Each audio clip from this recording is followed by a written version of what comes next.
ความ เป็นระเบียบเรียบร้อยนะของบ้านของเมืองนะโดยใจหลักธรรมในทางพุทธศาสนานะโดยใจหลักศีลห้าฉะนั้นก็วันนี้ก็ถึงคณะสงฆ์ภาค7ก็ได้แสดงความกตัญญูบูชาคุณของพระเดชพระคุณหลวงพ่อพระพรหมเสนาบดีพิมยานวีโล ซึ่งโดยเฉพาะการปูจากตัญปูจากตัญญูนะกตัญญูนะทำให้กับผู้ที่มีพระคุณนะส่วนบูชาเนี่ยใจให้ทำกับผู้ที่มีความดีฉะนั้น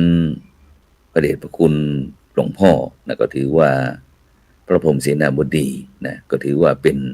พระมหาเถระที่คณะสงฆ์ภาค7นะจังหวัดเชียงใหม่ลำพูนแม่ฮ่องสอนนั้นได้แสดงความกตัญญูแล้วก็บูชาคุณนะโดยจัดพิธีเจริญพระพุทธมนต์สืบชะตาแบบพื้นบ้านล้านนาของเฮาที่วันนี้นะตั้งแต่ประมาณ 8 โมงนะซึ่งออกรายการแล้วก็คงจะต้องรีบเดินทางขึ้นไปนะที่วัดพระธาตุดอยสุเทพราชวรวิหารอำเภอเมืองจังหวัดเชียงใหม่นะฉะนั้นก็เชิญชวนพี่น้องพุทธศาสนิกชนในเมืองเชียงใหม่หรือว่าลำพูนหรือว่าคณะศรัทธาญาติโยมวัดวาอารามต่างๆก็ถือโอกาสนะขึ้นไปแอวไปเยี่ยมไปกอยนะพระธาตุดอยสุเทพเพื่อที่จะได้ทำให้จิตใจ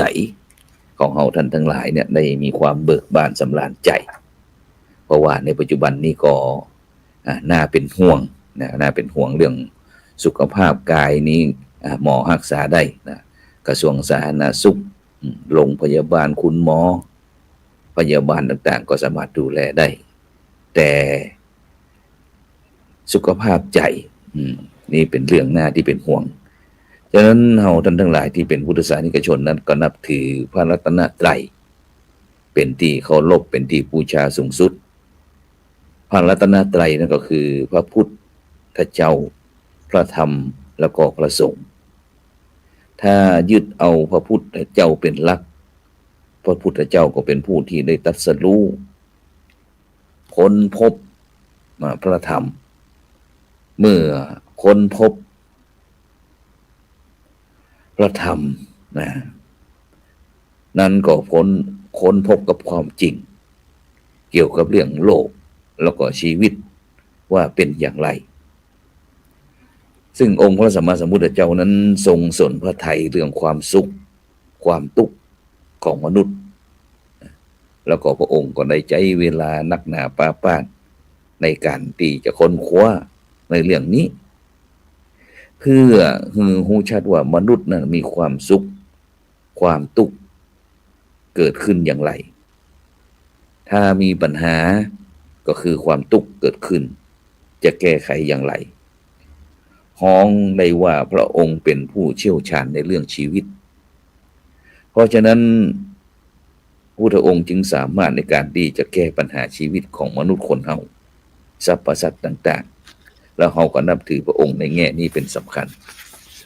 เพราะฉะนั้นเนี่ยบรรดาท่านผู้ฟังทั้งหลายชีวิตของคนเฮานั้นประกอบโดยกายกับใจมี2 ส่วนต่ออันกายกับใจรวมกันเข้าเป็นชีวิตของเฮากายก็ตามใจก็ตามจะต้องอยู่ในสภาพที่ดีต้องรักษาไว้ให้มีสุขภาพดีจึงจะมีความสุขชีวิตจึงจะดำเนินไปแบบโดยราบรื่นแต่คนเฮานั้นจะเป็นไปตามที่เฮาปรารถนาทุกอย่างก็เป็นไปบ่ได้ร่างกายของเฮานี่บางครั้งก็มีความเจ็บไข้ได้ป่วยซึ่งก็อาจจะเป็นสาเหตุเป็นเพราะสาเหตุเนื่องจากการกระทบด้วยโรคภัยที่มาจากภายนอกหรือว่าฤดูกาลมันผันแปรเปลี่ยนไปหรือกระทบกระทั่งจากวัตถุสิ่งของที่แข็งกระด้างแม้แต่น้ำมาต่ำมาจิ้มทำให้เกิดความเจ็บปวดขึ้นหรือว่าร่างกายนั้นอยู่เมินๆเข้าก็ทรุดโทรมไปตามกาลเวลาฉะนั้นเนี่ยบรรดาท่านผู้ฟังทั้งหลาย ร่างกายของมนุษย์คนเฮานี้เกิดจากปัจจัยหลายหลายอย่างมาประกอบมาประชุมกันบอกว่าเปิ้นเฮาว่าเกิดจากธาตุดินธาตุน้ำธาตุลมธาตุไฟมาประชุมกันซึ่งธาตุเหล่านี้บรรดาท่านผู้ฟังทั้งหลายแต่ละอย่างแต่ละสิ่งแต่ละอย่างนี่ก็มีการเปลี่ยนแปลงไปบ่เที่ยงแท้แน่นอนนะร่างกายนั้นก็บ่ได้อยู่เพียงลำพังต้องอยู่ร่วมกับจิตนะจึงจะเกิดเป็นชีวิตจิตใจก็เช่นเดียวกันนะมีความเปลี่ยนแปลงได้ไปต่างๆจิตใจเปลี่ยนแปลงไปมีความนึกคิดต่างๆนานาบางครั้งก็เกิดกิเลสขึ้นมานะมีความโลภความโกรธความหลงจิตใจเนี่ยก็แปรปรวนไปตามกิเลสเหล่านั้นนะยามโลภก็อยากจะได้นั้นได้นี้ยามมีโทสะก็โกรธก็แค้นขุ่นเคืองใจงุดงิดก็ที่มากระทบกระทั่งต่างๆยามโมโหเกิดขึ้นก็มีความลุ่มความหลงมีความมัวเมาด้วยประการต่างๆหรือว่าในตรงกันข้ามเวลาเกิดกุศลธรรมเกิดความดีความงามจิตใจเป็นบุญขึ้นมาก็คิดนึกถึงแต่เรื่องที่ดีๆจิตใจก็งดงามจิตใจก็ผ่องใสเบิกบานสดชื่นนะห้องว่ามีความสุขแต่ที่สำคัญบรรดาท่านผู้ฟังทั้งหลายนะอย่างที่ในบางคราวนะโดยเฉพาะเรื่องการความสัมพันธ์ระหว่างกายกับใจระหว่างกายกับใจคือว่ากายเจ็บไข้ได้ป่วยนะก็มักจะรบกวนทำให้จิตใจของเราพลอยบ่อยบ่สบายไปตุยนะอย่างแต่ว่านี้ได้มีโอกาสเข้าไปที่โรงพยาบาลมหาราชนครเชียงใหม่โรงพยาบาลสงฆ์แห่งมหาราชนครเชียงใหม่ไปที่ตามหมอนัดนะ4 เดือนไปดูเรื่องความดันไขมันน้ำตาลนะเช็คดูเพราะว่าไปเช็คเมื่อ4 เดือนก่อนที่จะเข้าอบรมพระวิปัสสนาจารย์นะแต่ว่านี่ไปพบหลวงพ่อพระครูสุวัฒน์วรธรรมเจ้าคณะอำเภอเสมิงบอกว่าพระครูทำงานนักซ้อมอยู่พ่องนอกฉะนั้นเนี่ยบรรดาท่านผู้ฟังทั้งหลายนะบางครั้งนะร่างกายก็เจ็บป่วยเจ็บปวดซึ่งเป็นเหตุการณ์สำคัญที่ว่าเวลาเจ็บปวดของร่างกายอาจจะทำให้จิตใจเนี่ยมันพลอยบ่สบายไปตุยนะซึ่งทางภาษาท่านว่าถ้ากายไม่สบายเจ็บไข้แล้วจิตใจก็บ่สบายไปตุยเปิดห้องว่ากายป่วยทำให้ใจป่วยไปด้วยนะฉะนั้นบรรดาท่านผู้ฟังท่านผู้ชมทั้งหลายฟังเด้อนะจะเนี่ยจะใดจะทำอย่างไรเมื่อกายเจ็บป่วยแล้วจิตใจมันจะบ่แปรปรวนไปตามพระพุทธเจ้านั้นได้ทรงค้นคว้าเรื่องชีวิตไว้นักหนาป่าป้านแล้วก็หาทางนะที่จะช่วยให้คนทั้งหลายมีความสุขพระองค์เคยพบตันตีร่างกายบ่สบายเจ็บไข้ได้ป่วยพระองค์เคยตรัสสอนว่าทำในใจตั้งใจไว้ว่าถึงแม้ร่างกายของเราจะป่วยแต่ใจของเราไม่ป่วยไปด้วย ฉะนั้นเนี่ยการตั้งใจนี่เป็นห้องว่ามีสติทำจิตใจบ่ตกอยู่ในอำนาจครอบงำของการเปลี่ยนแปลงในตั้งร่างกายเมื่อมีสติอยู่ก็รักษาใจไว้ได้เพราะฉะนั้นเนี่ยท่านทั้งหลายการรักษาใจนั้นเป็นเรื่องสำคัญใจเป็นใหญ่ใจเป็นประธานใจเป็นหัวหน้าทุกอย่างสำเร็จด้วยใจเพราะฉะนั้นในยามเจ็บไข้ได้ป่วยนี้กายเป็นหน้าที่ของหมอของแพทย์ของพยาบาลก็รักษากันไปเขาก็ปล่อยให้หมอทำหน้าที่รักษากายแต่ใจของเฮานั้นของเฮาเองเนี่ยเฮาจะต้อง รักษาของตนเองเพราะฉะนั้นเฮาก็แบ่ง หน้าที่ซึ่งกันและกันตอนนี้ก็เท่าว่าปลงใจบอกว่าเอาละร่างกายของเฮามันบ่สบายไปแล้วก็เป็นเรื่องของหมอเป็นเรื่องของแพทย์รักษาไปเฮาก็ได้แต่ให้ความร่วมมือนะบ่ต้องเล่าร้อนกังวลเฮาจะรักษาแต่ใจของเฮาไว้รักษาใจเนี่ยบรรดาท่านผู้ฟังทั้งหลายตามคำสอนของพระพุทธเจ้าอย่างที่พระพุทธองค์ได้ตรัสยกมาว่าตะกี้นั่นนะมาถึงแม้ร่างกายเขาจะป่วยแต่เราใจเราไม่ป่วยไปด้วยถ้ายึดว่าอย่างเนี้ยสติอยู่ก็ทำให้จิตใจนั้นบกพร่อยที่จะงุดงิดบกพร่อยที่จะอดแอดบกพร่อยที่จะเปลี่ยนแปรปรวนไปตามร่างกายแต่อยู่บรรดาท่านผู้ฟังทั้งหลายนะหลายท่านหลายคนก็ว่ามันเป็นธรรมดานะที่ว่าทุกขเวทนายามเจ็บป่วยต่างๆความอ่อนแอนะของร่างกายนั้นย่อมมีผลต่อจิตใจแต่ถ้าเฮารักษาจิตรักษาใจไว้แล้วความเจ็บป่วยนั่นก็มีน้อยพระพุทธเจ้าตรัสไว้เสมอว่าให้รักษาใจของตนนะฉะนั้นเนี่ยท่านทั้งหลายการที่เขาจะรักษาใจนั้นรักษาด้วยอะไรเขาก็รักษาใจเขาโดยสติการรักษาด้วยสติคือมีสติกำหนดอย่างน้อย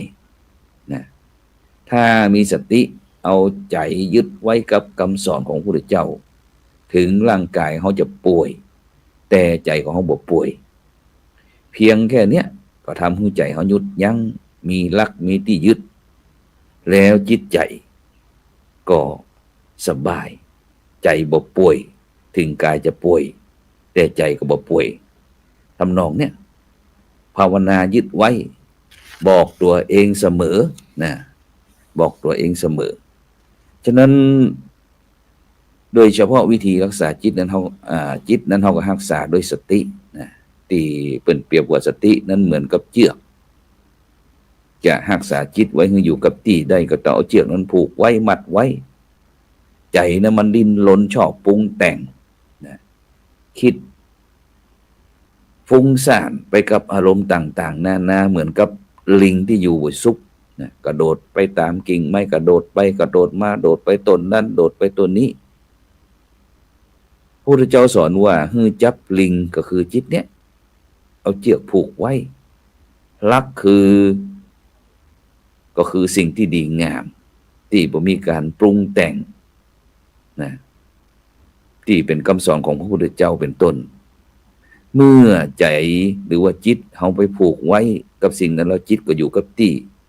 บ่ฟุ้งซ่านนะฉะนั้นเนี่ยสิ่งที่ดีๆงามๆที่พระพุทธเจ้าสอนไว้หรือว่ากรรมภาวนาเนี่ยบรรดาท่านผู้ฟังทั้งหลายเฮาจะเอากรรมภาวนาอื่นๆมาบอกว่าจะเป็นสัมมาอรหังพุทโธยุบหนอพองหนอมานะซึ่งโดยเฉพาะคำว่าพุทโธเนี่ยเป็นกรรมดีงามเป็นพระนามหรือว่าเป็นชื่อของพระพุทธเจ้า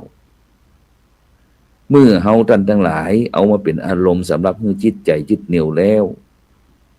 จิตใจก็จะบ่ได้ฟุ้งซ่านเลื่อนลอยไปเลื่อนลอยมาจิตใจก็จะเป็นที่ดีที่งามผ่องใสนะฉะนั้นคำว่าพุทโธนั้นท่านผู้ฟังทั้งหลายซึ่งแปลว่ารู้ตื่นเบิกบานพระพุทธเจ้านั้นทรงรู้ความจริงของสิ่งทั้งหลายรู้สังขารรู้โลกรู้ชีวิตนี่ตามความเป็นจริงมีปัญญาที่จะแก้ทุกข์ให้กับคนทั้งหลายเจ้าโลกเมื่อรู้พระองค์ก็ตื่นจากความลับไหลต่างๆบ่มีความหลุ่มหลงมัวเมายึดติดในสิ่งทั้งหลายทั้งปวงเมื่อตื่นขึ้นมาแล้วบ่มีความหลุ่มหลงมัวเมาก็มีแต่ความเบิกบานนะมีความเบิกบานเพราะฉะนั้นเนี่ยท่านทั้งหลายนะการที่เฮาบ่ยึดมั่นถือมั่นในสิ่งทั้งหลายเรามี จิตใจที่มีความเบิกบานปลอดโปร่งเอาอันนี้ไว้เป็นคติเตือนใจเนอะนะเราต่อจากนั้นก็ภาวนานะพุทแล้วก็ว่าโทนะตามกำหนดลมหายใจเข้าออกสามารถที่จะกำกับลงไปลมหายใจนะเวลาหายใจเข้าก็พูดเนาะเวลาหายใจออกก็โทพูดโทนะก่อนจะอันรับจะนอนอีนะมันฟุ้งซ่านนอนบ่รับมาลองเลยนะตินซ้ายพลิกซ้ายพลิกขวานะบ่รับบ่นอนสักเตืออีนะก่อนเนี้ยใจกรรมเหล่านี้เอามาทำแต่สิ่งดีๆก่อนที่จะนอนจนจิตใจเขามันนิ่งเนาะจิตใจมันสงบจิตใจมันเหมือนนิ่งมันบ่สงบก่อนอาจจะเนื่องจากที่เฮาท่านทั้งหลายนะทำการทำงานมีเรื่องมีราว มีเรื่องที่จะเล่าอีนะหรือว่าเล่นไลน์เสร็จแล้วก็เครียดนะกับการปรับครม.พ่องนะหรือว่าเป็น FC ของนักคนนั้นคนนี้นะได้แล้วก็บ่สมความปรารถนาอีนะ หรือว่ากำลังเป็นกำลังใจไปตั้งกองทัพไทยนี่นะแล้วก็มีอารีราชศัตรูนะมายั่วมายวนมายุมาแย่นะทำให้จิตใจวุ่นวายนะฉะนั้นก็ก่อนบ่รับบ่นอนก็ใจนี่เด้อนะผู้ฟังหลายก็ใจพอนะพุทหายใจเข้าพุทหายใจออกโทพุทโธพุทโธพุทโธนะซึ่งเมื่อจิตใจเรารวบรวมอยู่ในคำพุทโธมันก็จะบ่ฟุ้งซ่านนะบ่มีการปรุงแต่งเมื่อบ่ฟุ้งซ่านปรุงแต่งจิตก็อยู่เป็นหลักเมื่อจิตอยู่เป็นหลักก็มีความสงบนะมั่นคงแน่วแน่ก็บ่เป็นจิตที่เศร้าหมองแต่จะมีความเบิกบานจะมีความผ่องใสก็มีความสุขแล้วอย่างเนี้ยจะถือได้ว่าเป็นการปฏิบัติตามหลักที่ว่าจิตใจไม่ป่วยนะนี่ก็เป็นวิธีการต่างๆในการที่พี่น้องพุทธศาสนิกชนทั้งหลายที่จะรักษาจิตรักษาใจนะซึ่งโดยเฉพาะ